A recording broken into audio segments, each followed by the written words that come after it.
Police भरतीचे महत्त्वाचे प्रश्न. स्वतंत्र भारताचे पहिले भारतीय गव्हर्नर जनरल कोण होते? चक्रवर्ती राजगोपालाचारी. मांडलेल्या तुरुंगात असताना लोकमान्य टिळकांनी कोणता ग्रंथ लिहिला? लोकमान्य टिळक. गांधी वर्सेस लेनिन या पुस्तकाचे लेखक कोण आहेत?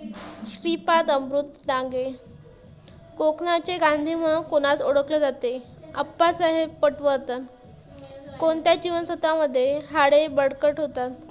डी जीवनसत्व. महाराष्ट्र राज्याची स्थापना केव्हा झाली? 1 मे 1960.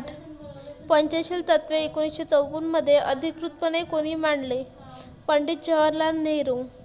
शिवरायावर पोवाडा लिहून त्याचे विषयाचा आदरभाव कोणी प्रकट केला? महात्मा फुले. रामकृष्ण मिशन या संस्थेची स्थापना कोणी केली? स्वामी विवेकानंद. गेटवे ऑफ मुंबई येथे कोणत्या वर्षी बांधण्यात आले? 1911.